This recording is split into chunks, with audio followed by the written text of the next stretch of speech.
आज ही के दिन जिला कांगड़ा ने भयानक भूकंप का दंश झेला था। 120 साल पहले हुई उस त्रासदी को याद करते हुए लोगों को भूकंप से बचाव के लिए जागरूक कराने के लिए एसडीएम ऑफिस कांगड़ा परिसर में एक मॉक ड्रिल का आयोजन किया गया, जिसमें स्थानीय प्रशासन के अलावा बड़ी संख्या में स्थानीय लोगों ने भाग लिया। इस दौरान लोगों को मॉक ड्रिल करके बताया गया कि जब भूकंप आए तो किस प्रकार से अपनी और दूसरों की जान बचानी है।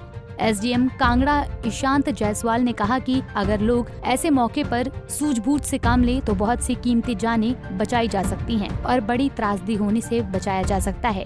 विदित है कि आज है 4 अप्रैल का दिन और आज से लगभग 120 साल पहले 4 अप्रैल 1905 को कांगड़ा में एक भीषण अर्थक्वेक आया था, भूकंप आया था, जिसके कारण लगभग यहाँ पे 20,000 लोगों की जानें गई थी और जान माल का नुकसान हुआ था। तो उसी की आज रिमेम्बरेंस में हम डिज़ास्टर अवेयरनेस डे का हमने डिज़ास्टर अवेयरनेस डे में मॉक ड्रिल का यहाँ पे जो आयोग है वो इसमें हमने करवाया है।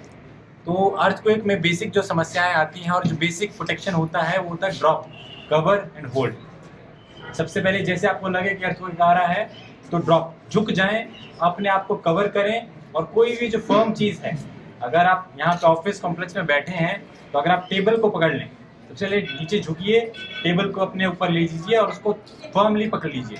ड्रॉप, कवर, होल्ड, ये 3 हमने इंपॉर्टेंट बातें आज आपको बतानी थी। आप देखेंगे हमारी जितनी भी बिल्डिंग्स हैं उनमें ये लोगो लगे रहते हैं, इन case of earthquake drop, cover, hold, है ना। तो ये सब चीज़ें थी जो आज हमने मॉक ड्रिल के माध्यम से आपको बतानी थी। प्लस दूसरा जो हमारा उद्देश्य था मॉक ड्रिल करवाने का कि जितने भी हमारी बिल्डिंग्स हैं उनमें एक डिज़ास्टर में इवैक्यूएशन प्लान हमारा तैयार रहे कि अगर इन केस कुछ इस तरह की आपदा आती है तो कहाँ से लोगों ने निकलना है, कैसे क्या क्या जो हमारे डिज़ास्टर रिस्पांस टीम्स हैं उनकी क्या प्रतिक्रिया रहनी चाहिए। हमारा फायर डिपार्टमेंट हो गया, हमारे होम गार्ड्स हो गए, हेल्थ डिपार्टमेंट हो गया, तो उस चीज़ को लेकर हम हमेशा समय समय पर इस तरह की मॉक ड्रिल्स करवाते रहते हैं। इसके अलावा हमारा दूसरा, अगर इकट्ठे लोग हुए हैं तो इस बात का भी ध्यान रखें कि डिज़ास्टर तो हो जाता है लेकिन prevention is always better than cure. तो अगर आप जितने भी आज बिल्डिंग्स कंस्ट्रक्शन अपने घर की कराते हैं तो उसमें ध्यान रखें कि जो बिल्डिंग में सामान यूज़ हो रहा है, जो मशीनरी में सामान यूज़ हो रहा है वो अच्छी क्वालिटी का हो। स्टैंडर्ड्स, क्योंकि हमारा कांगड़ा सिस्मिक जोन 5 में पड़ता है तो हमारी बिल्डिंग की कंस्ट्रक्शन उस स्टैंडर्ड की होनी चाहिए ताकि अगर अर्थक्वेक कुछ आता भी है तो हमारी बिल्डिंग गिर ना जाए। सबसे ज़्यादा नुकसान इसी कारण होता है कि हमारी बिल्डिंग्स सब स्टैंडर्ड लेवल की कंस्ट्रक्ट होती हैं और जैसे ही थोड़ा सा अर्थक्वेक आता है, भूकंप आता है, तो लोगों की जो सबसे ज़्यादा मौतें होती हैं वो इसी कारण होती हैं कि बिल्डिंग में मलबे के अंदर दब जाने से। और इसके अलावा अभी हमने डिज़ास्टर मैनेजमेंट प्लान के लिए भी सभी डिपार्टमेंट्स को लिख रखा है यहाँ पे कि अपनी जितनी भी सरकारी बिल्डिंग्स हैं उनका वो मुआयना करें कि बिल्डिंग में क्या हमारा किस टाइप की कंस्ट्रक्शन हुई है, उसमें क्या हमारे वीक पॉइंट्स हैं, क्या हमारे पास जो मौजूदा हमारे पास संयंत्र हैं वो क्या काबिल हैं कि इन केस ऑफ अर्थक्वेक या डिज़ास्टर हमारे ऑफिस में फायर एक्सटिंग्विशर लगे हुए हैं, अगर लगे हैं तो उनकी refilling proper time to time हो रही है, नहीं हो रही है ना।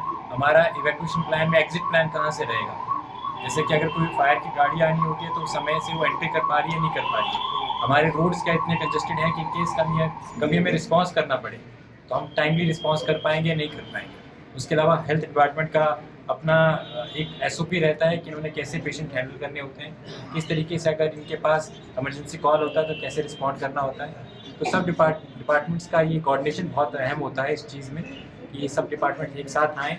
हमारे सब डिवीजन लेवल पे इंसिडेंट रिस्पॉन्स टीम का भी गठन होता है जिसमें हर डिपार्टमेंट का कुछ ना कुछ योगदान उसमें बताया जाता है कि आपने कम्युनिकेशन हैंडल करना है, आपने एसेट्स को हैंडल करना है, आपने मीडिया ब्रीफिंग करनी है।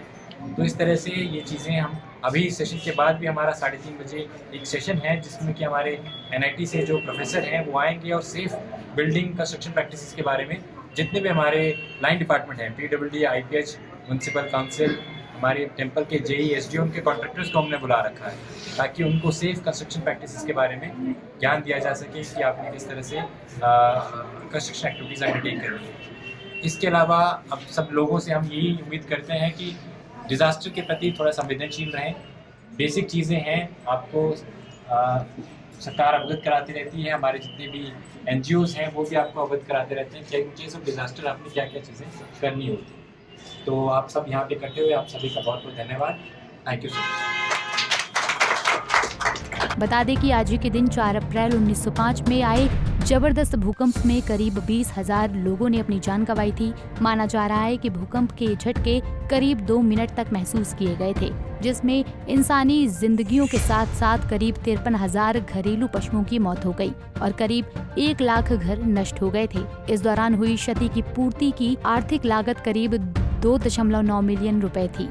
उसी त्रासदी को याद करते हुए आज मॉक ड्रिल का आयोजन किया गया, जिसमें स्वास्थ्य विभाग समेत तमाम प्रशासन मौजूद रहा और भूकंप से निपटने का रिहर्सल किया। पंजाब केसरी टीवी के लिए कांगड़ा से राजीव जायसवाल की रिपोर्ट। हमसे जुड़े रहने के लिए हमारे YouTube चैनल को सब्सक्राइब करें और नई वीडियो की नोटिफिकेशन के लिए बेल आइकॉन को दबाएं। अगर आप ये वीडियो Facebook पर देख रहे हैं तो लाइक जरूर करें और ज्यादा से ज्यादा शेयर करें। इसी तरह के और भी अपडेट्स के लिए फॉलो करें हमारा Instagram पेज himachal.ke।